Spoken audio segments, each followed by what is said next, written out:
It's like a roller out here.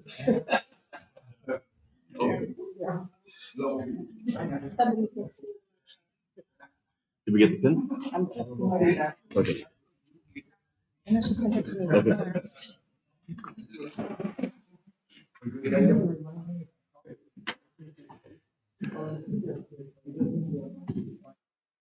Call meeting to order. Usually, and you do roll call for. District 1, Councilman Betty Rios is excused tonight. District 2, Councilman Pastor. Present. District 3, Councilman Jesse Lintham. Present. District 4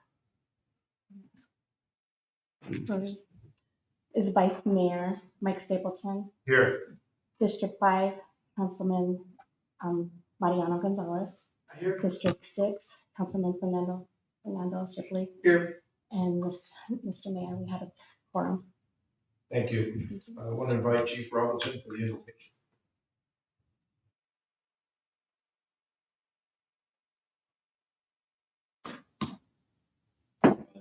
We're grateful unto thee for the blessings that thou hast provided. We're grateful for the moisture we receive in our community and the task that thou would continue to bless us with. The moisture that we need for our land. We're grateful for those who serve this community and serve within the community to help do those things that make this a great place to live. We ask thy blessings upon these proceedings, thy spirit that attend us here. We do so in the blessing of Jesus Christ. Amen. Pledge allegiance to the flag of the United States of America and to the republic for which it stands, one nation, under God, indivisible, with liberty and justice for all. Recording events. Wet and cold winter, it wasn't licensed last year. So I caution the public to be careful. The creeks are still running good out there. And the nights are getting very cold, so be careful out there. That's what this is. That's all. Thank you. Thank you. Another? Actually, don't have anything to report. Thank you. Mike? Nothing, Mr. Mayor. It's too cold to really be. Jesse? Thank you, Mayor. I want to thank Paul for, we had a resident that they had left their phone in the bathroom. They left their phone in the bathroom, they had locked the gate. And the mom reached out to me on Facebook that nobody could find the key to the gate. So I called Paul. After they came down and unlocked that, and those two girls very happy. Very happy. That's all I have, Mayor. Thank you. Mike? I have nothing right now. I guess I'll take it, right? Yeah. I just want to mention, we had a meeting today with the Consulate General of Mexico, Jorge Mendoza Yescas, and his staff were here at City Hall. and a couple of my young and Mike Castro was here for that meeting. And what they came to discuss, they wanted us to partner with them to open or to do a mobile event. And we're gonna do that on February 25th. They'll bring in staff, they'll bring in equipment. And what they're gonna do is bring out information and all the resources that they offer to the minorities, not only in Gila County, but it will be open to Grant County, Pinal County, and Pima County. They help with visas, birth certificates, and let me see if I say this right, Mantriculas. And those are permits, when you go back and forth on your American citizens, but you go to Mexico quite often, instead of having to stop and fill out paperwork every time, they're able to help you with those permits as you go across. And I posted it on Facebook, and surprisingly, I've already gotten several phone calls for their numbers to call and get information. So there's more people out there who really want to know and understand what the resources are out there for. This Sunday through Tuesday, myself and our economic director, Leonardo Neto, will be attending the IEDC Leadership Summit again in Tucson. We're invited by Nathan Noel, who's the National EDC Director out of Washington. And he wants us there. He invited us to tell our story about our economic development and, you know, how quickly we have accelerated to the level we're at now from 2018 to now. So it's getting out there. We were invited to the summit, and they covered our tuition costs, so it's a pretty good savings for us also. But they want us to go there and tell our story. Also, February 3rd is First Friday. That's already planned, so come out and enjoy First Friday. That's all I have.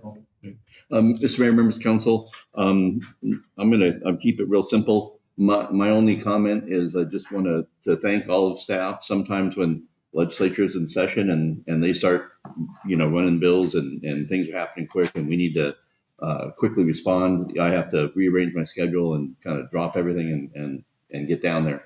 And sometimes that puts staff in a bind, but they've been very flexible. They know we're trying to, you know, keep protect our local control, and they're very flexible with me. So just kudos to staff for bearing with me as we go through this legislative process. It may be a dicey one this year.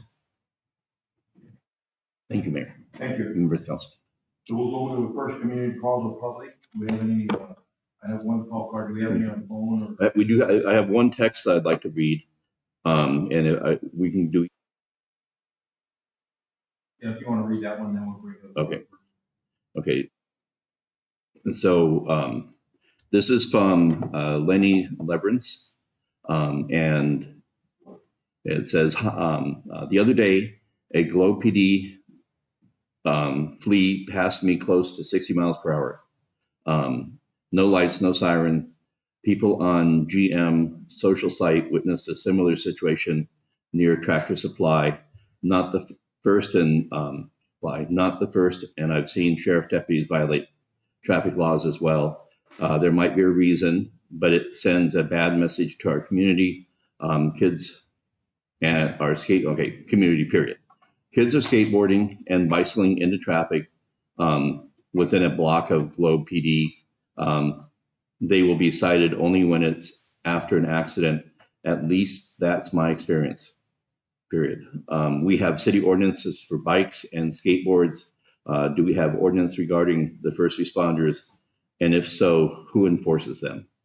And so I can respond back. There's solid answers to these questions, but I can respond back. But you know, we don't usually respond in the meeting. What was I going to say? So we'll share that with the. Yeah, and also we can talk about this in future agenda items if you like. So. And I get both require police, I guess. Yeah. Requirements for speed. Well, we don't want to go into the comments, but yeah, there's some questions here that we could probably respond to in a presentation or when we talk about presentations tonight. Okay, and I will respond back to. What's that? That's not the only one. Oh, that's not the only one? Did you send me another one? Okay.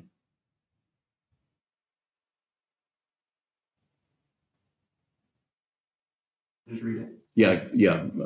Council, thank you. It's from Tristan Raver, and she reached out. She said it's not a complaint, it's more of raising awareness to hoping future decisions can be made with local businesses in mind. Well, basically, I just have a concern as a small business keeping business local. We were hoping to see revenue from the bridge project in our store, but another out-of-town contractor company hired for it rather than a local one. Same thing happened with the pool. As it is an out-of-state contractor, we was sending out the work to local contractors, costing our city more money. Not to mention, Spectral waiting until last minute to get supplies that we are having to pay triple the freight to get it here for their lack of organization and planning. We hope to see that in the future we add to our contract. And Mr. Mayor, members of council, I do believe because this is criticism that I can make a brief statement in response, and I'd like to, just thinking this through.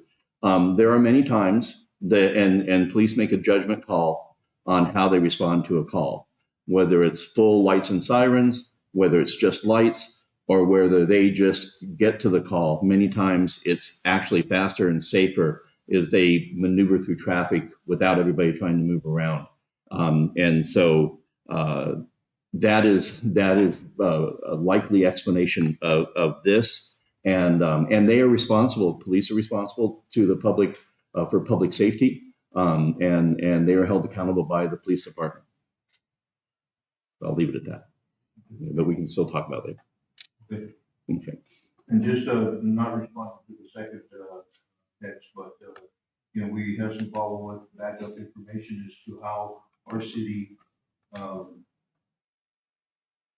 or hopefully that we're emphasizing shopping local, even though we're hiring now. Yeah, we can respond to that. Okay. Okay, I have one call to the public. I'll invite Mr. Dustin Byers, the First Choice Lumber, or they're the buyers now lumber. Yeah, thank you guys, Mayor, Vice Mayor, council members, staff. As of December 1st, my partner and I purchased Canal Lumber, and changed the name, so give it a little facelift on the name portion. We changed the name to First Choice Lumber. That kind of embodies the name that takes us into the future. We currently own and operate 2 stores in Taylor and Sholo, and those are the same stores as what First Choice Lumber will be. We will offer different things to the community. Our business up in the mountains is a little different as far as housing is concerned, but we've already started to connect with contractors, city staff, and other businesses in the community to understand what their needs are, stock specifically what people in the community are going to need, whether it's working with mines or stucco products, right? Those things are kind of different to us up in the mountains. We've got a great staff. We retained all the original staff, the longest tenure being 46 years and the shortest just 16 years. So we've got a great staff with us. The building's come a long ways just in the first 6 months we've had it. Just dusting and throwing things away and just kind of giving it that much needed facelift. We started to stock inventory in the store, and you guys will see more of that as we go. The more traction we get with the community, the larger buys that we can make. Lumber, if you don't move it, it'll move itself, right? So we've got to be very aware of that. But I wanted to at least take the time to come talk to you guys and let you know that if you need anything from us as a business, we're here to help. The reception that we've received from this town has been immense. I mean, it's been so great dealing with Paul and Linda, the city, other business owners in town, the engagement on social media. We come from a very tight community ourselves, and I would say that it rivals the community that we're from. So very strongly, in fact.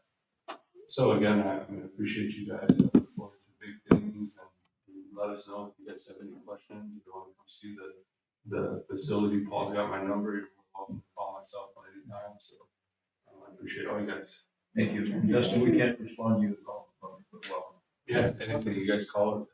I just went in there the other day and I talked to him. I'm like looking at him. And Leave you Ms. the rest of your meeting. Yeah, no. And Mr. Mayor, we have one more call of the public I'd like to read.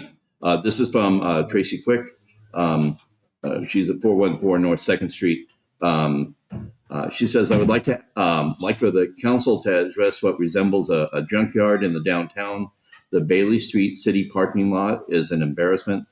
Please take a walk or drive. If you haven't done so lately, take a look around. I feel like the junk cars surrounding the lot are making the city look like they don't care. Okay. And I really wish I could respond to this. It'd be good news, but I can't. Which parking lot is that? The Bailey parking lot behind. Oh, Yeah. Yeah, back, you go around the corner and part of it's private and part of it's public. And that overlaps. What's that? Behind like Yeah. seat on that. Yeah. Yeah, that whole area. Okay, Yeah, we're very aware of that. okay. Okay. Thank you. Any more? No, I think, let me check one more. Nope, nothing in council. And we did anything pop up on there? That's the one you just suggested. What's that? The one you just suggested. Oh, okay, good. Okay. Nope, Mr. Mayor, members of council, that's it for call of public. Thank you. We'll go to special presentations and ceremonial matters. First, we have item A is presentation of the Copper Hill Regional Recreation Plan. And I think we have Adam Bromley on the Zoom with us. Adam, can you hear us? Oh, there he is. Yeah. There you go. Go ahead. Hey, good evening, everyone. Sorry I couldn't attend in person. Work trip. Well, I guess just jumping into it, I talked to Linda earlier last week about jumping on this. So a couple of things going on Globe Ranger District that I think everybody will find at least a little bit interesting. So first one was we're looking at moving out with a collaborative effort on recreation planning surrounding the Tri-Cities area. So it's something we already did with the Town of Superior. We're working through with the Town of Superior right now as far as developing an actual proposed action for them and helping facilitate that along and develop an idea of what folks really want to see around the community in order to sort of boost that local economy and diversify our economies here in the local area. So it's been working pretty well. Moving forward, we have a lot of interest from different groups. We've really engaged with all different user groups that we can with, everybody community, mountain biking communities, equestrian, OHVs, local business owners, and of course the folks from the town. So been moving forward with that. It's been moving forward into the actual plan to move forward with. We've got some NEPA work around it. And so with that, we kind of knew we wanted to move up to the Tri-Cities area next. I know this is something that I've talked with a few folks about in the last couple of years, really looking to see what we can do to really make our town, improve our town, improve some opportunities, and really bring in folks from, we may see from the valley, seeking those opportunities to recreate the local area. As we all know, living around Globe here, it's an absolutely beautiful area, so we want to take advantage of that and really develop a good long-term plan around recreation, sustainable recreation in particular. We know it's growing already. The number of OHVs that we see, everybody's got cycles. Folks want an opportunity to use those. We have our mountain biking community here, especially in the towns, that really do want to increase those opportunities to mountain bike in the local area.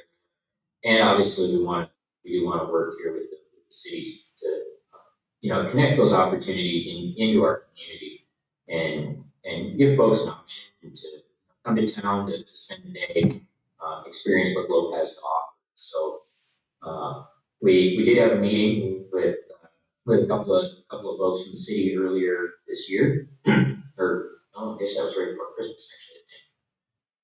To go back to the notes, but we kind of talked about where we would like to start with that. So that was a really good opportunity for us to actively engage with each other and just kind of get an idea where this might head. I think at this point, we have started having some internal discussion on this with the recreation shop here on the Tondo. This is going to involve some folks from the supervisor's office as well. We do have an opportunity to utilize the same facilitator. It looks like that we did use for, that we've been continuing to use with the town of Superior. So this is nothing new to them. Southwest Decision Resources that really specializes in these collaborative groups, getting folks together around the table to come up with a plan around the communities. So they've done work all over the Western U.S. We have been using them here on the Tondo for a couple of years now, and really like how they've been able to help us facilitate these discussions. And so that's kind of where we're at right now, is sort of developing, really developing the list of folks that need to be involved, at least initially, who up front. Obviously, we'd love to have a representative from each of the towns, Globe and Miami Globe. Who's within our local community that really wants to be involved, and which user groups want to be involved. Obviously, we know Town Gravity Riders already has an interest, and there's likely to be several other groups, including maybe Trail Recreation Alliance, who really do a lot of off-road vehicle type activities. And so it's really developing that list and getting that over and really starting those discussions with Southwest Decision Resources. This is going to be a long-term planning thing. It's definitely going to be a way for us to look at how we integrate our natural resources with our community, giving folks, positive experience with not only national forest lands, but also, city-owned or even potentially some other state or BLM opportunities. We'll have to get those folks involved as well. It's really a true collaborative is what we're looking to do here. It's not just a Forest Service-centered thing. It's true community-based opportunities here. So, I guess I can kind of stop there. That's kind of a brief overview. As far as timelines go, unless a question gets asked, I don't know right now. And there's a lot of things going on in the Tondo right now. It's something we are going to work towards. As far as dates and timelines, that's going to be something we're going to have to kind of all figure out together. I think until we really start having a discussion, we'll know exactly how long that process is going to take. It is federal government, so there's going to be, it does take a little bit of time, but these aren't typically controversial projects, so they tend to be a lot less painful. So with that, I'll stop if anybody has any specific questions right now. Questions or comments for Ed? Mike, you have one? No, I was pointing to Linda over there. Yeah. I will after, I probably will after I want to hear Linda. Okay, Linda's gonna make some comments and we'll have some questions out. Okay. Hi, Adam. Thank you so much for joining us tonight. Your hotel room looks nice, so thank you. I'm going to mention some of the exciting things that we talked about. The two city staff that we were very lucky to be in the room where John and I we're so excited to enter into this partnership with Tondo and move forward with this facilitation, because you've seen what this has done in Superior and how this can really be a beneficial economic driver for the town and of course Gila County.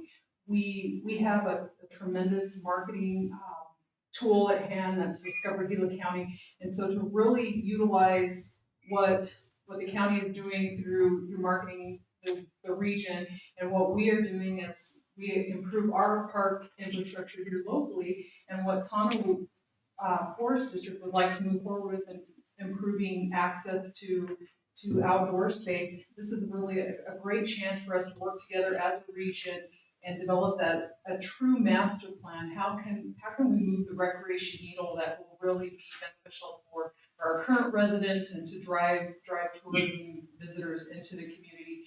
We've all been in various facilitations and meetings and talked about how to maximize our urban trail system. We've done a pretty good job with downtown and tying that into Arizona, but how can we even expand that even more? And we all have seen that the plan to potentially connect Round Mountain with Old Dominion Park. So there's just really cool opportunities at hand, and this is this is really a missing piece. You know, we don't have that internal bandwidth. I'm gonna put this out on my dream board, but if we had a Parks and Rec director, this is something that we could work with that person on, but having this group come together and help facilitate that, I think that could really just be that catalyst to help us grow our internal capacity and our parks offerings. You know, but between Public Works and of course our other departments, economic development, we try to do the best we can with what we have. But you know, John and I like to go to meetings, so we're excited about this. Great. Just one of the ideas that we tried a long time ago was because the forest has limited resources and they have to stretch it out and cover so many things that there were certain areas that would have been nice for people to use, but they really didn't have the manpower to maintain them, so they shut it. And so one of those was Roundtable, and we were talking about doing like an IGA at that time where if the city would agree to go in and lock the gate and shut the gate and then just go in and make sure people are out at night or whatever, we might be able to reopen that as long as we maintained it and cleaned it. And so I just thought that's a really nice riparian area. It's really close, it's accessible by vehicle. So that'd be one that'd be really nice if there's something like that. And then there was another program, and I think it was at that time, it was funding for urban water, or like to create like a pond or a lake, or something like that. And there was a grant, but we're in a position to really work there. If we could do something like that, that would be nice. That a similar opportunity has come back through heritage funding through the state. So again, this type of facilitation helps to tee us up and be ready for those funding opportunities that are coming through the state and through federal legislation, kind of a little teaser for our next presentation. But this is a good timing. Stars are aligning, and these planning initiatives are very important for us to move forward and actually bring these much wanted and needed projects to fruition. Mariana? There, over the Christmas holiday, I had the privilege of riding with that Christmas ATV group, Road Riders. And it really opened my eyes, and I said, how many ATVs and users are just here in the community alone? That tells me they're out there enjoying the terrain, and we need to help them a little bit in the future. They're very enthusiastic. They'll go out of town to do these things as well, out of region. But I'd like to work on something like that so that we can keep them here in the region to enjoy everything that the forest has to offer. There's quite a community of them out there this year. So I'm going to remember that. But maybe those are one of the groups that should be at the table. Yep. Oh, yeah. You invite me. Go ahead. Fernando. And I know this is probably not for people, but they're going to talk about restoring the road from Russell Road out to the canal. And I know that county maintains, but I would imagine that it would be of interest to the forest to have that road reopened.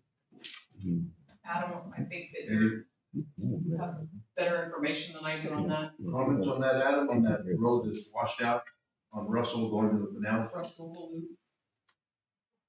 The Russellville trip, Yes. that was the question, the Russellville trip. So I actually don't know where that's currently sitting. That's been a big factor between us and trying to, so we found out a lot of things on that road. It was a county road. We initially, right after the flooding events happened, had thought it was Forest Road, because it had Forest Service designated number on it. Come to find out it was a county-owned road.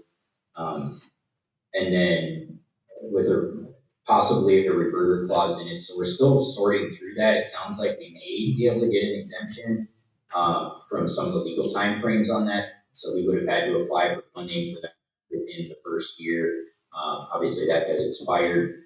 However, I guess they do give some exemptions to that. So that's definitely on our, it's primarily forest engineer's list of to-dos. He's been kind of leading up that, having conversations with folks in the Washington DC office to try to figure out how do we fund fixing that? I think we all know in this community that it's an absolutely critical piece to have. We know it's our secondary connector. If something were to ever happen to the highway between Globe and Miami, that Russell Gulch Road is kind of the background. There's not a lot of other options. So we all understand that importance, and that's something that we've been trying to communicate with. That's all I really know right now, other than to let you guys know it's still on the radar, still trying to move forward. Just got a lot of stumbling pieces to that. And Adam, some of the comments that I get, these are up town people, and I guess it is deceiving, it says the road is closed. And kind of discourages people, you know, the now Mounds is closed, you can't get to it. They really don't know the other access. So I don't know if there's something we can do, something different there to direct them to another. Okay. Adam, is that? That's what, that would be through ADOT. Those are ADOT signs. And that's something that we can, I can make note of that. That's something that I can work through them and see what we can do about rerouting folks, getting that sign better. I know that was something I talked to Kurt Harris about when he was with ADOT right before he left and left ADOT. So I'm sure that's something we can push forward to get some better signs to get folks rerouted for the time being. That'd be great. Other questions, comments? No?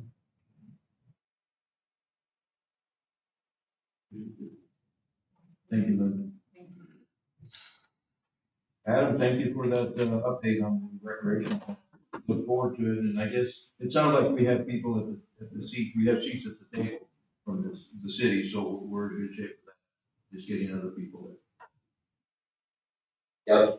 Yep, absolutely. And then I did want to quick touch if you guys have just a couple minutes here on the chief's latest announcement. So Chief of the Forest Service and Undersecretary Wilkes came to Phoenix last week and made the announcement as part of the RIT landscapes. So there's 21 of these now in the United States. They're wildfire risk reduction and infrastructure team landscapes. They're national priority landscapes. Within the landscape that they announced is the entirety of Globe Ranger District, as well as San Carlos Apache Reservation, Pinaleno Mountains down on Sapwood Ranger District, and a little bit of the Apache Sickaries National Forest on the east side. Both of the Forest Service lands involved with the Globe Ranger District. It's a joint effort between the San Carlos Apache Tribe and the Forest Service to drastically alter our landscape in a positive way to learn how to live with fire, to reintroduce fire back into ecosystems in a healthy way, look at our burn scars of previous years, and look at what we can do to restore them. And it truly does come with that funding. So they're looking at funding it to the tune of some $32 million here over the next several years, up to us to implement side by side with our partners, including the tribe, Arizona Game and Fish, Mule Deer Foundation, DFFM, and likely a host of other partners as well. So that's going to be a pretty big lift for the Globe Ranger District. Obviously, there'll be a lot of involvement from higher level folks, the supervisor's office, and regional office, and stuff to make that all happen. But that's something that's going to be, I think, pretty beneficial to the community. Really reducing our wildfire risk here over the next several years, and likely have a large increase in our track fire program, a large increase in the mechanical fuels reduction program, and working side by side with our partners to restore our landscapes and move things in a positive direction for healthier watersheds and a safer place to live. Great. Fernando? It's your fault, you started it. Just a question on wildfire and how we're categorized, because I got a complaint from a constituent a while back saying that there were insurance companies, especially commercial insurance companies, that were refusing to renew policies in our area because of the wildfire risk. But I would imagine that some government agency, perhaps the forest, would have the authority to rate us as far as risk. And my thought was, since we just had fire, sources would be down, that we fall into that category. But do you know anything as far as, does the forest have anything to do with that grading? Is that anything done as far as how we're looked at? That's not really something that the foresters can do. I know I'm no expert on this by any stretch. I do know a little bit. The insurance companies just look at past fire behavior, so I'm sure they're looking at Beaver County's last couple of years of past fire behavior, utilizing that. So I think as we move forward in trying to reduce our fuel loadings and hopefully moving towards a more fireworks community, hopefully those insurance companies can better rate us out. Covering those. Any other questions? Yeah, I think just a comment, Adam, I think I was under the, got some concerns with it also where they, they're rating some of our commercial buildings at a real high rate and we're miles away from any fire. And, I can see that the homes that live at the base of the canals and stuff like that, where they're rated higher. But a downtown facility where we have an ISO rating of 4 is really kicking up their insurance rate. I mean, tripling it, quadrupling it. And just one other comment on your plan, is your plan with that 32 million, is that any plans to like install barriers to try and recover water off the canals, especially in our bird star and stuff like that? Is that part of that plan or is that a big plan?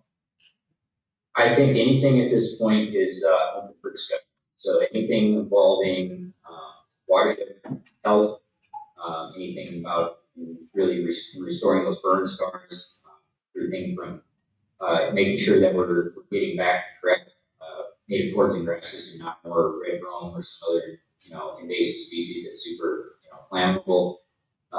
Replanting some of our timber up higher in the mountains. I think looking at sustainable recreation is within that realm. And then of course the state is going to be a lot of that's going to be the best thing for the buck for really treating our landscape here. You have Chief Robinson. Mr. Mayor, council members, one of the things, if you recall, a while back, we went through and we adopted and approved the Community Wildfire Protection Plan. One of the things outlined in that is community risk and how that's rated through numerous entities, but starting with the Department of Forestry Departments. And as a region, because of the nature of the terrain we're in, regionally we rate higher on that, which prioritizes us for certain funding sources and stuff. Part of that, I think, is what supports us in receiving some of that funding that Adam's talking about. But I don't know if that was a driving factor in how those were determined as far as rates and stuff like that. It looks regionally versus in a close knit, closely defined area. It tends to be broad swath of area and make that determination. So if you go back to that wildfire protection plan, you can kind of review how. So they did, when they did this rating, then they didn't break it up for, our community is a risk community, but it's the surrounding area, not really our community itself. It is not a high risk. It's not a high risk on the outskirts of our community. So that kind of throws us into just one designation.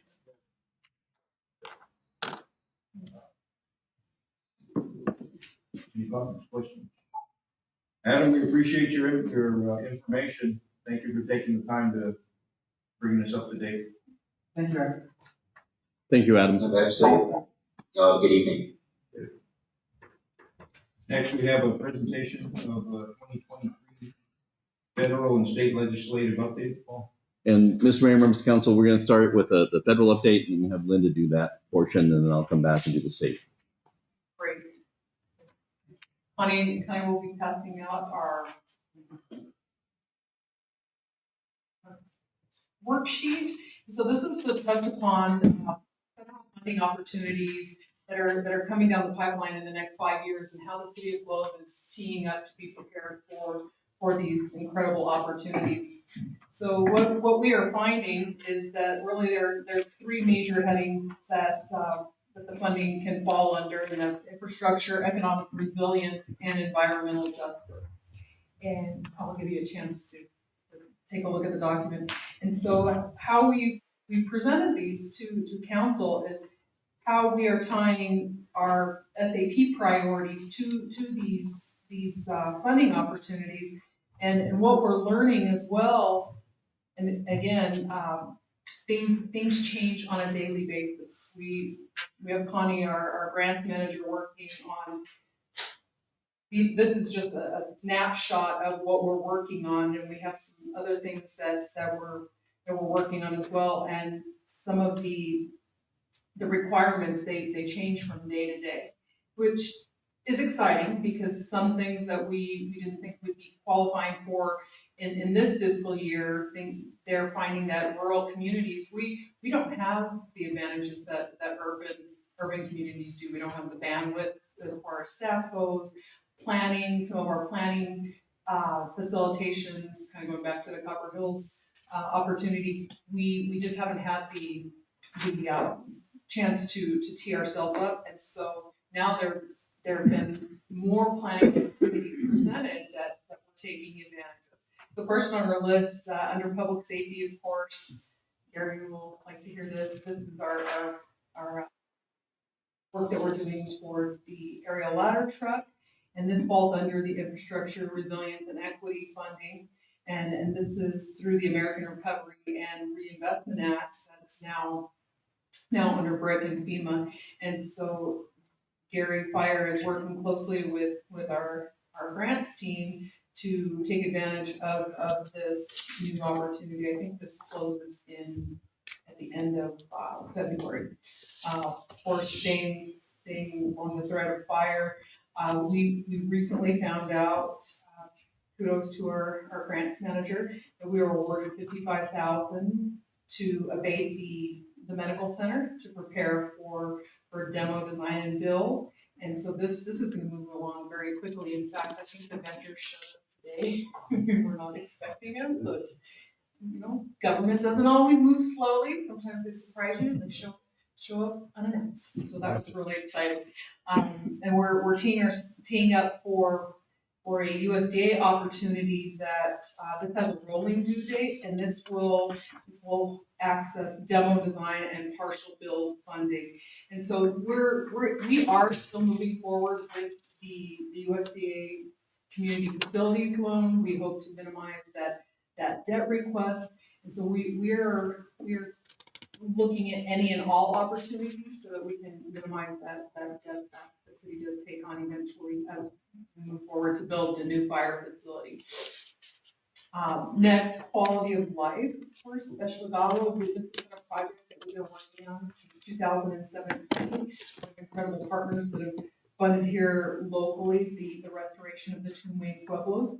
And so we are working on a $1 million request through safety infrastructure. This is through the Inflation and Reduction Act for environmental justice. And this ties very well into our recent earmark request that we submitted to Senators Kelly and Sinema and Representative O'Halloran's office. Only one of our requests was successful, and it was the largest of the requests, so that was very good news that the Michelson building further down on the list. But because that really was identified by our federal representation and it resonates well with the current legislative agenda, this project is out there, it's getting noticed, and so it's really, we feel very secure that we are going to secure that funding to rehab that site. On another note, Connie is working on another opportunity. This is the National Historic Preservation Group, and we have made the final list of the 11 most endangered sites in the United States, and only 2 in Arizona made it. We're being vetted as we speak, and it could be an incredible opportunity. There was a base, it was, NACO, and they were selected in last year's list, and just through PR and buzz that they received, this opportunity, been able to secure almost $9 million in grants and donations. So this would be just an awesome catalyst for our amazing site. Again, under infrastructure, we have formed a four-man team, which includes our grant manager, Connie, and myself, and Eric Bowman, our administrative services manager, and Mayor Gumeros. And with this team, we are looking at, it's called the Department of Transportation, is the SS4A grant program, and this would open us up to $2 to $6 million. We are very much focused on downtown redevelopment and getting sidewalks on, and lighting and storm drains, and this would also allow us to put safety cameras at all intersections. Again, lighting not just for aesthetics, but also to increase safety. This is a technical assistance grant. This is like a phase 1 opportunity. So we were notified this by National League of Cities, which again is another reason why it's really important for us as a city to become very active in National League. They really send great opportunities to rural communities, and they moved us through the pipeline. So we were selected as one of the boot camp participants to position us to be competitive for this grant. So when we have completed this boot camp process, we can use all of the facilitation material that we come up with, and we can plug that into other opportunities. So we will plug it into this Department of Transportation grant, and we think we're probably in the $4 to $5 million range to look at everything that we're talking about in downtown. And then we can also plug that into a RAISE grant, which was formerly Tiger grants, and I can't remember what was after. One Tiger, and then what was the one after? No, I think it was RAISE. Was it RAISE? RAISE, okay. Yeah. I thought there was two other, same reiteration. And then rolling into economic development. We were extremely excited. Before you do the second infrastructure one, I got to go to a class, Safe Routes to School, and it kind of goes along with this. So the money's not the same, but I think there's extra funding for like signage and stuff like that to help. So that might be some other avenue that we might look at for funding. Thank you. May I reach out to you offline to ask you about that one? Sure. Great.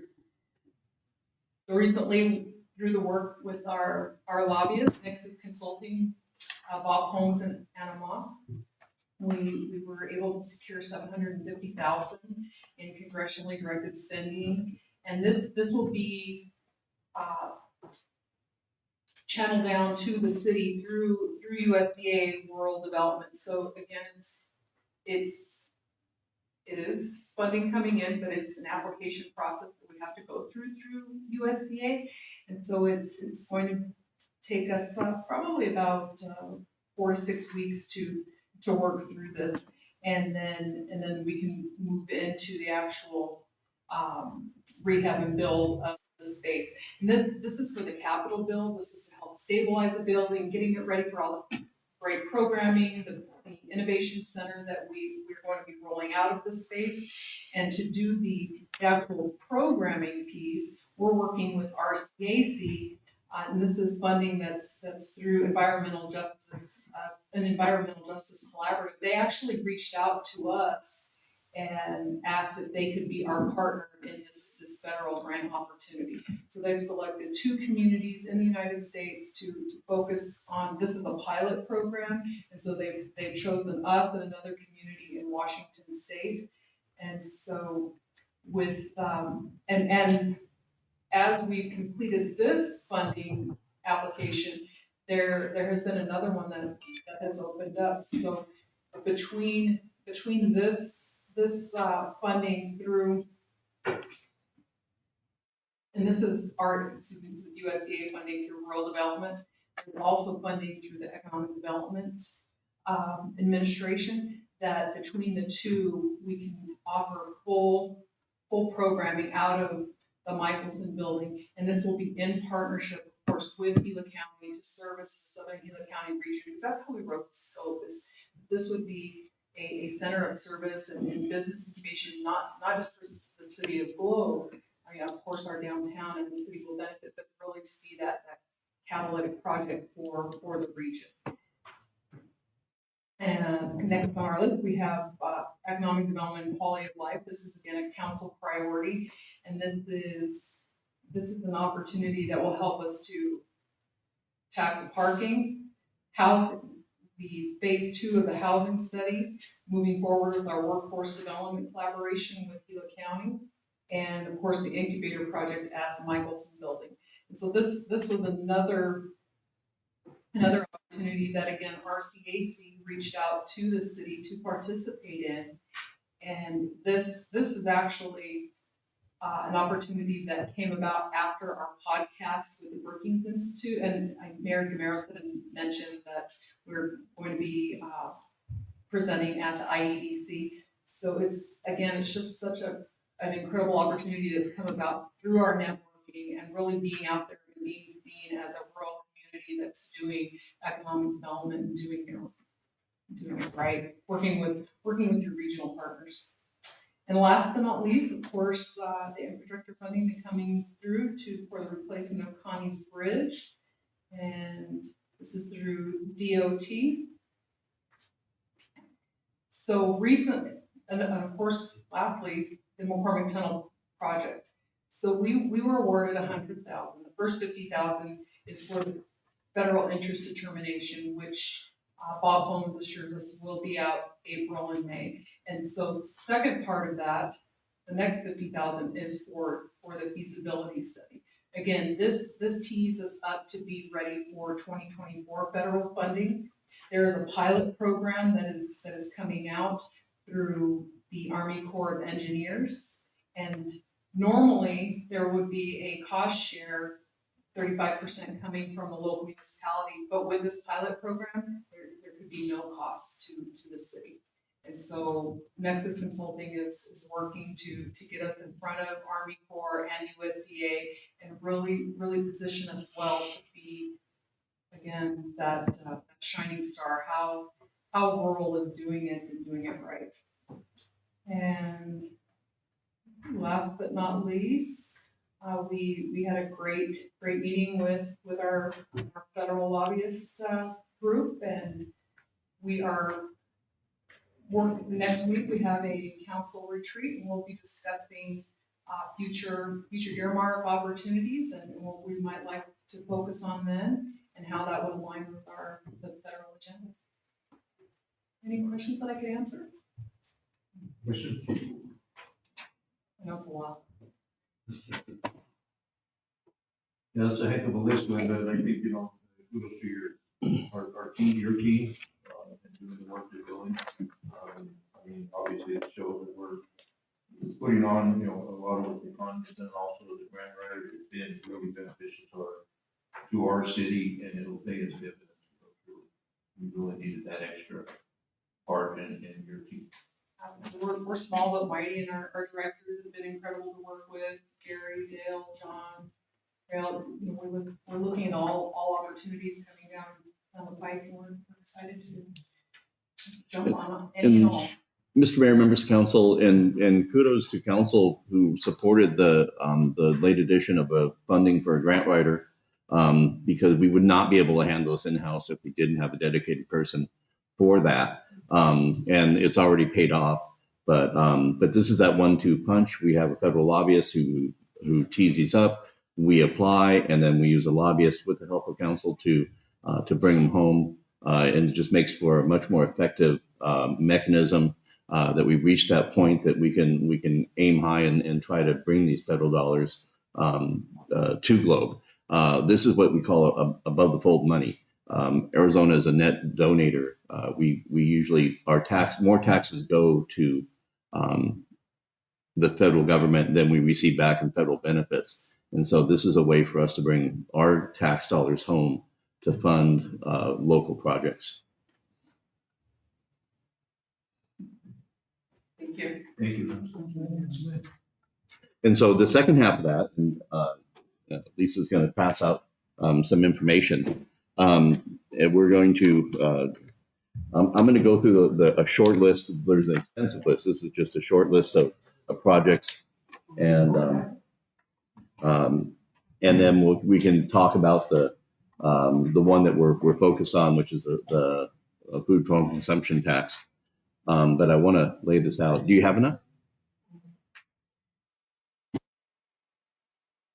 Are we short one? I just want to make sure you woke up. Oh, we're short one? Oh, here, here, take this. I got my notes on my computer. I'll pretend like I like my. Yeah. Thank you. So, Mr. Mayor, members of council, I'm going to breeze through these, and there's a theme running here. Okay. And so, HB 2061, that's the food for municipal tax. It's an exemption. It exempts all local governments from charging a TPT sales tax on food for home consumption. I will come back to that. That is a total hit based on the 2022 numbers, a total hit of about 161 million. To Globe from 2022 numbers, 931 million, and I'm sorry, 931,000. Sorry, and but it impacts 70 cities, not all cities, but 70. Now, another bill. This is HB 2067, residential lease municipal tax exemption. Many communities, but Globe does not. We do not put a tax on residential rentals. We have commercial rentals, yes, but home rentals, we do not tax that. But 75 cities do. Okay, and this would be a hit on those 75 cities of $179 million. And then they're also doing a corporate income tax, the state HB 2003 corporate income tax rate cuts that would have total impact of the first year, 2026, 40 million. And eventually 120 million in what is state shared or state collected on behalf of the city and distributed to the city's money. So those are three hits to our ability to provide services. There's also, the governor has proposals for a couple of specialized exemptions, children's diaper, which would be about 16 million that would go exempt. Feminine products, about 24 million ongoing, and this is statewide. I'm just going to quote what it has here. The proposal is estimated to reduce 24 million in local TPT, 4 million in state shared, so about 28 million total impact to states, to cities and towns. I haven't computed out the hit to us, but it would be upwards of $100,000, I believe. And so the theme is, and this is an ongoing theme, the state tends to exempt, the more and more they exempt things from taxation, the more and more everybody has to rely on the taxes for those things that are left. Therefore, the taxes go up and they take more, and then they say, well, those taxes are too high, and they cut that. And it's better to have a little bit taken from all items to spread the burden out than to keep exempting things, and then you have to tax more for the things that are left. Just before we go back to the food for home consumption, I would tell you a couple of other ideas or things that are going on. A good one going on, SB 1103, administrative review approval of developments. There is a bill to allow additional or a heightened administrative process to approve certain zoning requirements and administrative functions in order to streamline that process for getting multifamily homes and different construction projects through the zoning process. It doesn't make us have to do that. It allows us to do that if that's this council, the council's ability to do that. But we are on record as some of the fastest zoning with our Hill Street School getting through that in 4 to 6 weeks, where other builders complain that it takes 12 to 18 months to get through zoning processes. We already do this, but it would be nice to have that flexibility. So that's one the league supporting, we support. They're also trying to do other things to streamline housing approvals and multifamily housing. I won't go into the details. They're coming forward. One of the big ones is the parking requirements. They sometimes feel that certain cities have too strict of parking requirements, and that tends to push out and eliminate opportunities. And then the last one is the what is we're calling the Dunn Bill. And let me go to that one. That is the sidewalk request. So you can see in what Lisa handed out, $3.5 to $3.67 million for sidewalks up Jess Hayes. This is something that we tried to get last year through different avenues. This RTAC, Rural Transportation Advocacy, is putting a package of bills together. Package of projects together. All these projects have been divvied up by the COGS, and we have been allotted those funds. Now, I will tell you that we had 3 projects on this bill, in this list, in this proposal. The bill has not dropped yet. We're still working with that. But 2 of those, it was put together, the list was put together and approved by CAG in July of 2022. At that time, we were short funding for Connie's Bridge, and so we put $600,000 for that. At the time, we were short, and we're struggling with Cottonwood Bridge, and now we have a pretty, not locked in, never say never, but we think we're on the right track for getting funding from ADOT. So one of the things I will let this council know that we have asked the CAG to pull those 2 projects, the funding from those 2 projects in this request. It was put together as a block for CAG, and we'd like to remove that because it's duplicative. We do have, we'd love to get some state money to help with some of these projects, but state's been generous, and we do have funding opportunities. So we want to release those 2. But that gives us more emphasis on the sidewalk project, which is so important. Now, it is not 3.7 million to Globe. It is or 3.5 to Globe is 1.75, and 1.75 is a joint project sponsored by Gila County and the City of Globe. But it benefits both of us, and so you have to think that there are 2 agencies that are benefiting from that. And so before I go back to the food for home consumption, which I think is the one that I really would like to share with you. Any questions about the sidewalks? Okay, so that and the handout you have is what we hope to see dropped, and we're very fortunate. Representative David Cook is the chair of the Transportation House Transportation Committee, and that bill, this request will go through his committee, and we will be down there to support our portion of that. But we feel we have support there. So what is the total? You took away those 2 projects. What is the total? About 1.2 million. It was about 600,000 each between the 2. It's 600,000 for one, and it was just to cover that gap between what we thought the project would do and what the supply chain and concrete, labor, steel costs were building those up. And like I say, we didn't know we would have the solutions that we have now. So we were at that time when we put this together, but this has now been looped into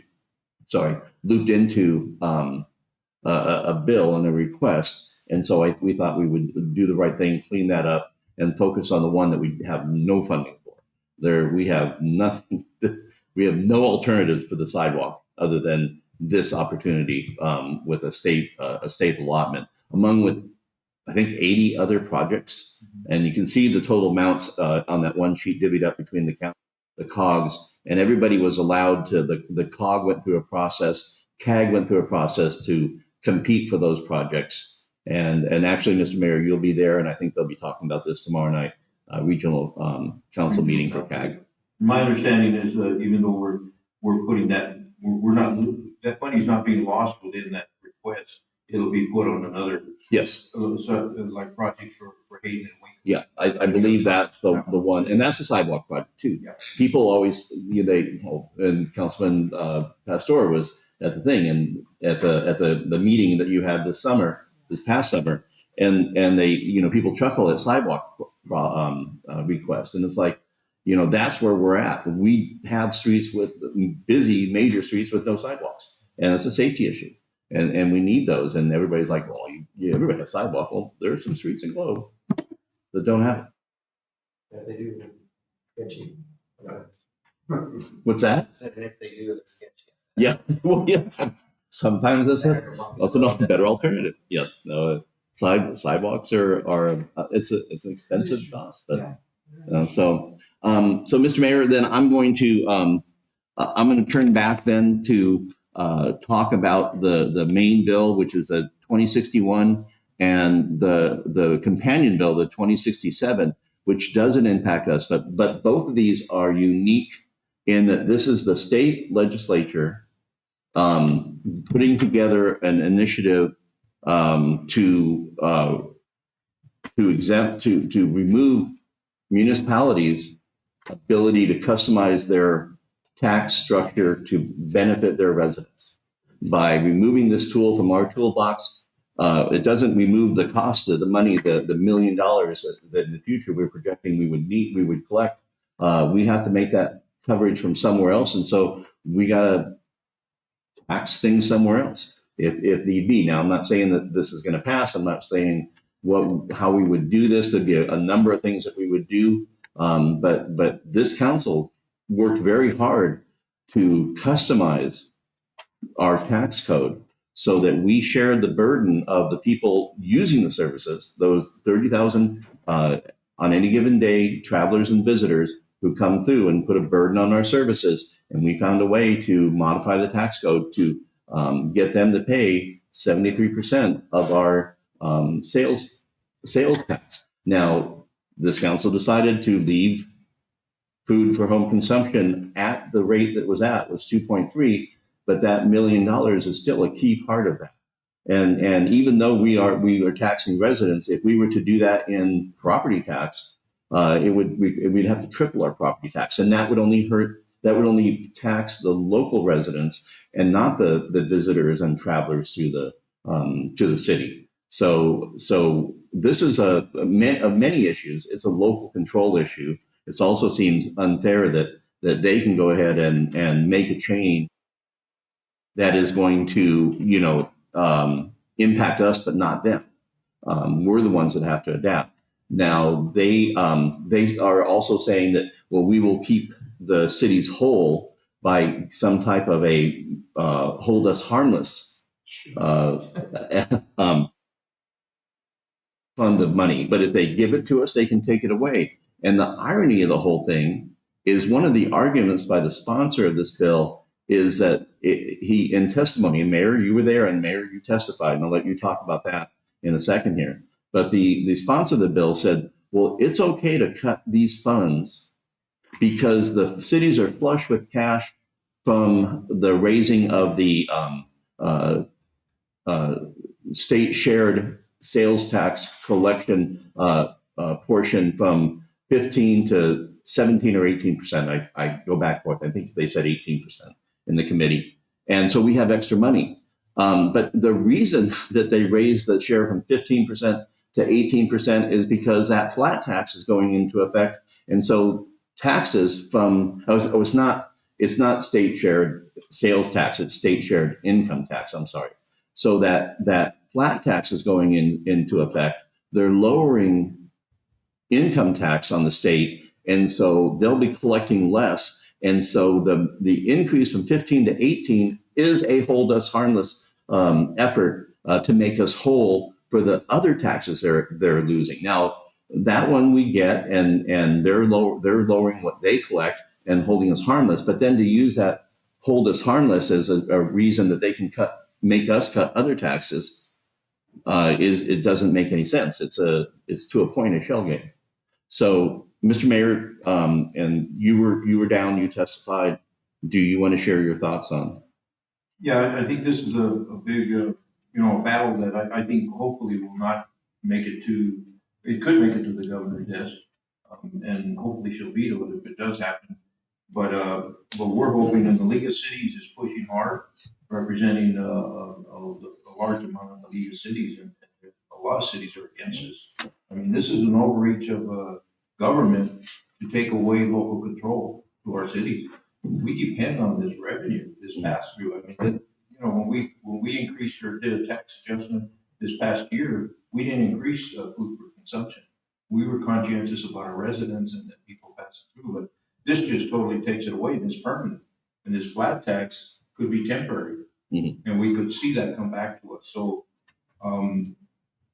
it's going to be a battle. I think it goes. Where does it go to the House next? Well, it's in the House. It came out of committee. It will go to the floor and have debate in the committee of the whole, and there may be amendments and things coming, and then it'll go to third read. And I'm not sure if there'll be a companion. What I heard on the last phone call is there may be a companion bill coming out of the Senate that does the same thing, but has some hold harmless portions of that. That from as I recall, I don't remember the exact hold harmless mechanisms, but they were ineffective.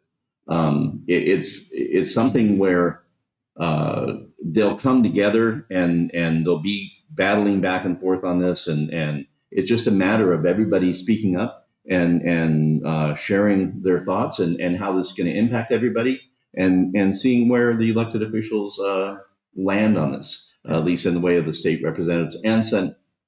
And the individual sponsoring this bill is the Senate representative. What's his name? Coleman? No, it's yeah. I'm not. He represents Maricopa. He actually represents the. I was mistaken. He represents the Colorado River side, Havasu, and that area. And that's what he's talking about. Yeah. When he's talking about big cities, and what we try to specify is that we haven't had the growth. Our population has stayed the same, so we haven't been taking advantage of an increase to our budget with property tax because of growth, because of the population. We haven't had that in decades, and everybody else has, which is something that we need to look at. So, and Mr. Mayor, members of council, here's just a funny tidbit of information. Lake Havasu, I'm friends with the city manager there. They are seeing a gigantic increase in revenue because everyone is fleeing Southern California, and they're where the taxes are lower in Arizona, and the burden is less, and the restrictions and legislation and burdens of government. So they're coming to this freer area in Arizona. And that city is seeing a windfall because of all the activity there. And I just know Havasu, but I think anybody that lives that close to Arizona is like jumping the river. So it's something that we're going to continue to make our voice heard. We're going down to on February 9th. CAG is having their legislative update down at the Capitol. And our representatives should be there. We're trying, Mr. Mayor, we had talked, and we're also talking about maybe possibly a one-on-one with representatives or a group of just District 7. We are in District 7, and we have Representative Cook. We have Representative Marshall out of I think Sholo or Snowflake. I think Snowflake, and then Senator Rogers. And I think I don't know that I think Rogers is supportive, Cook is supportive. I know that Marshall has not been a co-sponsor, but we haven't heard where he's at on that.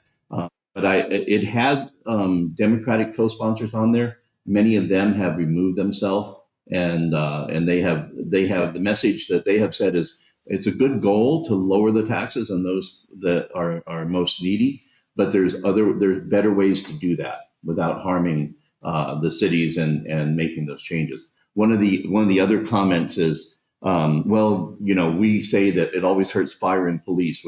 Cities throw out fire and police. If you take this money away, public safety services will suffer. Well, that's because 60%, if not more, of our funds go to fire and police. And you can't go on the cheap. You can't just like, okay, we're going to give you, use this or cut the cameras or everything. The cost of running a cop shop and a fire department with the ability of the modern equipment and the modern expectations of what police and fire bring.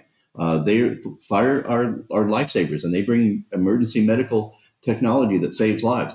Police are there to deal with a variety of situations that they don't know what's going on, whether it's an active criminal or something of a crisis that a person is having, or getting or just helping people with an accident or a situation, and they have to be ready for all that. And we're in a litigious society, and so we have to make sure that we're up to speed, modern, trained, and we do provide the as high quality police and fire as they do in the valley, and we want to keep that. Well, we deal with retention, we deal with other agencies giving bonuses just to sign on. So we're dealing with inflation costs too. Yeah. As a rural city, and we need to push that. The rural city, we're dealing with that.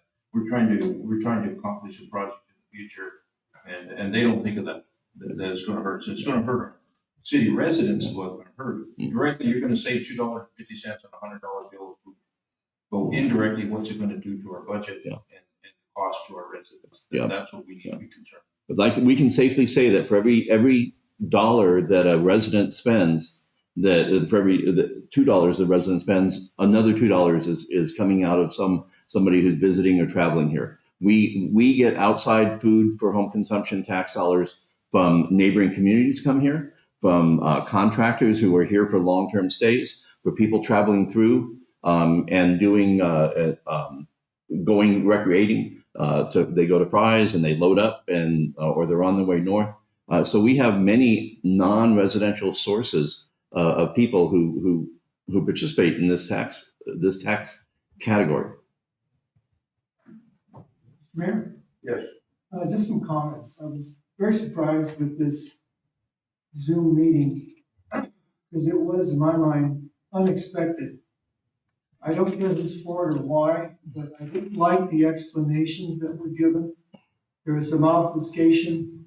What I mean by that is the issue of local control. And for the general public out there, this city has a strategic plan for the coming year. We put all our goals and eggs in one basket. We hand it over to city staff, and they build for us a budget. There are some things that are given. Given this tax rate, given that revenue, and given our expenses, we have to start somewhere. So we do that. And here we are a year later, and the paradigm has changed. Suddenly the legislature wants to do this. Without our planning or input, nothing until, I guess, last week, because the legislature's in session. Yeah. My complaint is this: if you're going to do this to us, let us have an early input into the process, not from day one of your opening of your legislature. You all should have been telling us last year as we built our budgets. I'm a freshman, I still consider myself a freshman council person, but I know how to build a budget when I work for the state and county governments. You extrapolate 12 months, you adjust up or down based on the revenues, and you live with it. And this is entirely unforeseen. And that really sticks in my craw, Paul. It really does. The point being, you're taking local control away from us on a set budget and a wish list that we go forward from the federal government to try to draw up, because that's a workaround. Yeah. But to change our base revenue as a small community and possibly $1 billion hit on a budget of, what's our total budget right now? General fund about 13, total about 42. So we're talking a 10% hit or more and we have to scramble to do this. It's just not fair. It really is a matter of local control. I'm all for holding the line on taxes. I didn't want to vote for the city tax that we voted recently, but it added to the base of support that we need to run all operations. And we do kind of pin our hopes on things remaining stable. And then for the legislature to step in and say, oh no, you're gonna lose $1 million. And no notice, not even 30 days notice. And to tell us, here you go. No, I don't like that. And I do believe now fervently in the work of the League of Cities and Towns. Yeah. Who've always warned us that they need you more than you need them. This is one of those instances. Yeah. I know I sound like I'm on the bully pulpit, but please bear with me. We take a hard look at our planning and our budget and our revenue and our goals. And we spent 2 to 3 months last year in that planning cycle. And we worry about all these things and we try to get the clay molded to what we think we can do. And then we submit and everything moves forward. And we worry about changes or a hit on those budgets, which could be a fire, it could be a flood. But the point is, we think we've done I think I've done a good job in participating in the process. And then for this to pop up and say, oh, you're going to take a big hit. I don't like that lack of control. And so my grade to them is a D. You didn't tell us it was coming. You all thought it'd be a great thing to hand to the taxpayers of Arizona, but didn't think of the small cities and towns. As I said before, almost $1 million hit going into next year already, and you didn't tell us you were going to do that. That's not fair. So I really support what the mayor is doing, what you're doing in the League of Cities and Towns, to call them to task for that. And you can't explain away to me the revenue from other sources that will replace it. To tell me that Amazon tax is going to solve your problems. Yeah. We're not the great state of Maricopa. I'll say it. I'm retired. You say these things. They don't worry about $1 million loss in revenue. And I wish I could have said this to you the other day, Mr. Mayor. Our infrastructure in some cases is 120 years old. When we go in to repair something, we can't repair it. We have to dig it out. Yeah. If it's a sewage pipe, dig out the cast iron pipe and replace it with current grade. That's a brand new installation in any part of this city.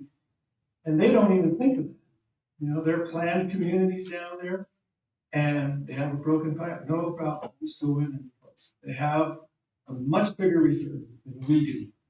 And that's what really is my problem. We're dealing with an old infrastructure. I'm not complaining about it. It's how it is, though. Most towns in Arizona were boom towns with copper mining, etc. And they threw it together with minimal engineering.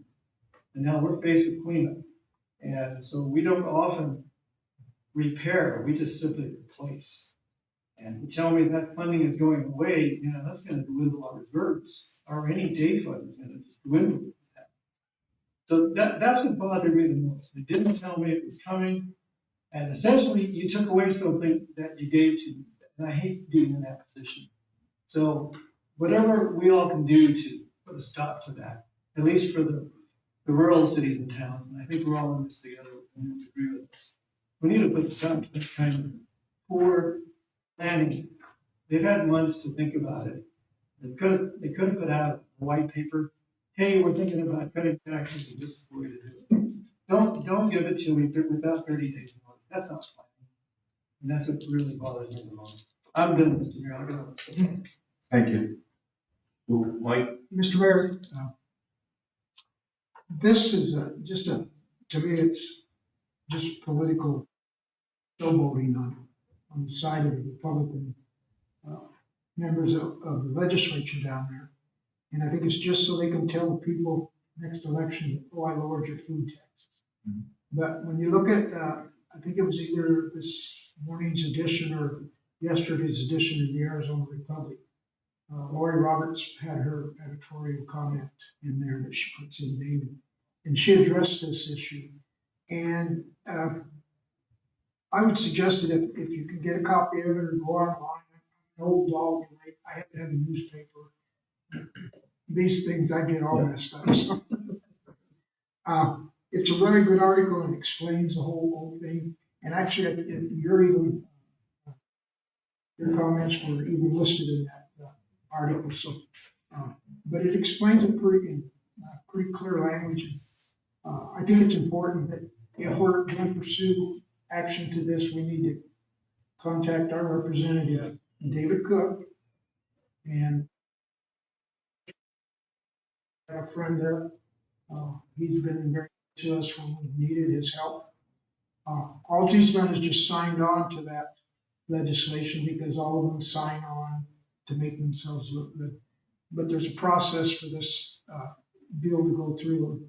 And if we put pressure on him and have as many people as we know, all our friends and neighbors, to make sure we contact him and let him know we're not in favor of that. I think it might benefit us. And Mr. Mayor, members of council, Councilman Pastor, we did meet with Representative Cook after the hearing, and we talked to him, and he is advocating for a hold harmless solution, and he said it would be a permanent solution, and so we need to wait and see what that comes up. But I would say our gut feeling is there's nothing wrong that this is a system that works good for customizing the burden on the citizens of every city. And I think the concept of doing a state across the board solution that holds us harmless is more of a Band-Aid and would still be detrimental. But in all fairness, we need to hear him out. Just keep everybody updated on the process and what the next step is. Yes.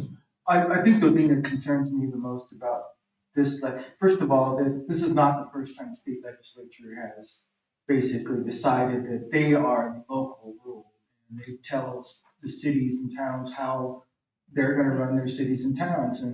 And unfortunately, and what works in one town does not work in the next town.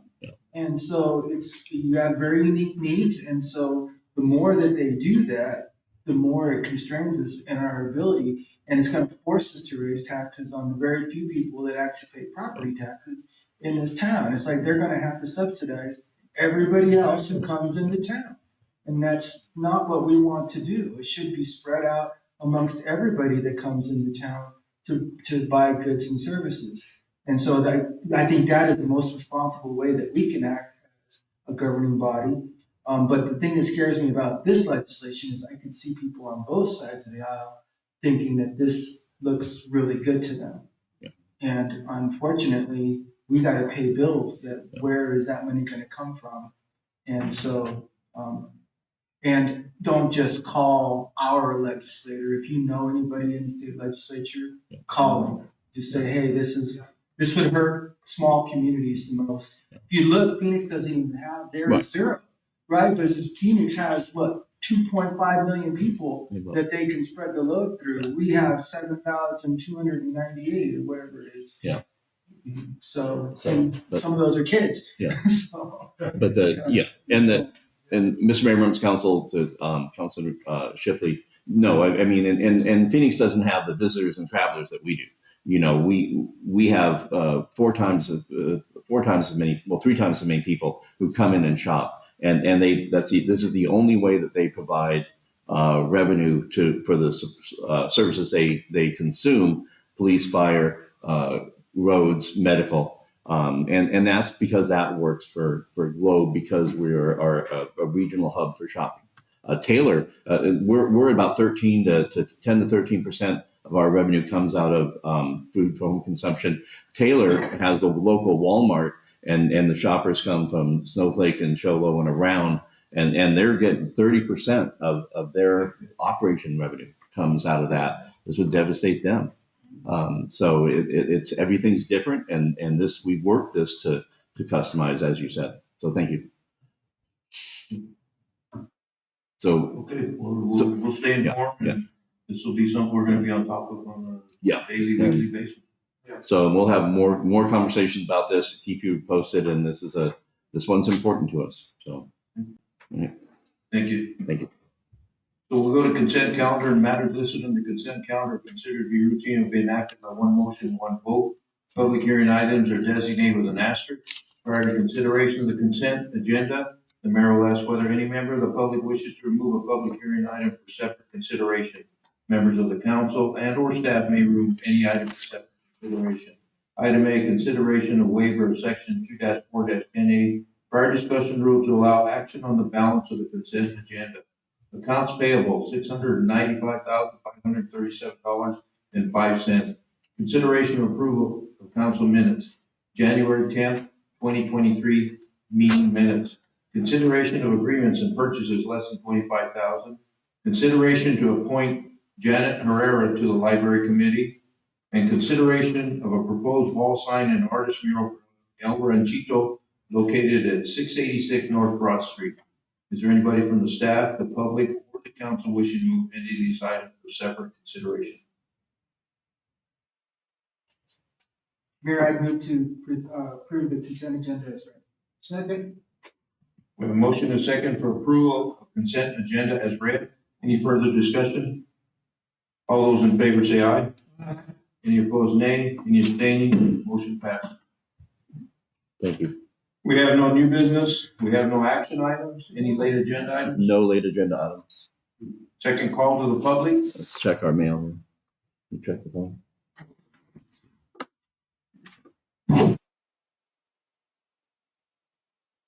Ms. Mayor, I see nothing in email and nothing on the phone and no one in the audience approaching. We'll move to scheduling the meetings. And nothing, nothing to announce at this point, other than Valentine's Day. Are you gonna do my Valentine's? Is that on there? Hang on. We have a meeting before. Hang on. So, So you're gonna provide. yeah, we have the SAP on February 2nd, Groundhog Day, 2 to 6 at Active Adult Center. But I know, Mr. Mayor, I think the February 14th meeting is on a Tuesday. Did you want to ask about moving that? What's the pleasure of the council? What do you want to move it a week ahead or move it one day forward or backward? I would say one day backwards, move it to Wednesday would be and I can't tell you right now that we can cancel it. But I would be, in respect to the holiday or the celebration, I'd be happy to move that to a Wednesday. Don't like moving to Mondays. No. And don't like canceling meetings on Monday. Have you talked to me on a Monday? Have you tried to do it? So I would recommend to move to the Wednesday. I'm good either way forward. Yeah. Forward is fine. Wednesday, we're good with it. So the 15th. Look into it. Yeah, so we'd move the meeting to the 15th, February 15th, rather than the 14th. Sure. Yeah. And if council's okay with that, then we'll make that happen. We're gonna save money on dates. Yeah. So we'll move to Wednesday, February 15th.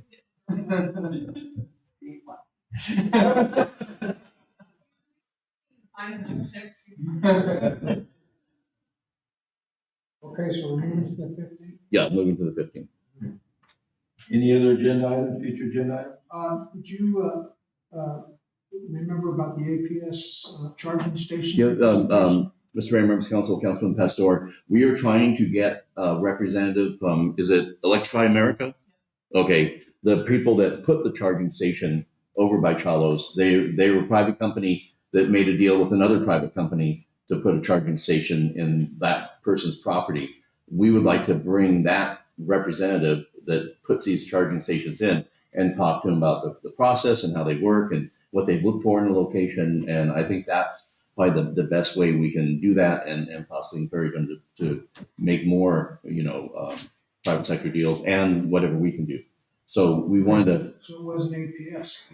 APS facilitated it somehow. but when the agreements were signed, and this is what it was between this company and the owners of Chalos and their property, but I don't know. I know that there was some type of a support from APS. I don't remember. That is an APS partnership with it also. There was a deadline, and that's what the residents, I think we need an explanation to our residents, that there was a deadline, that this had to be completed.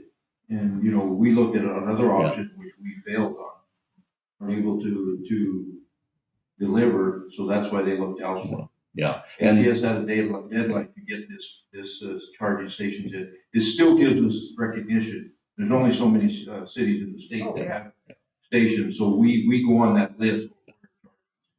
right, and we would love to have more and closer. Although parking is getting more and more of a problem in the local downtown, and so that's one thing that's on our radar. But also the original site. I think once they figured out exactly that it was in the floodplain and mitigating the water, the standing water, and the location they were going to have was just insurmountable.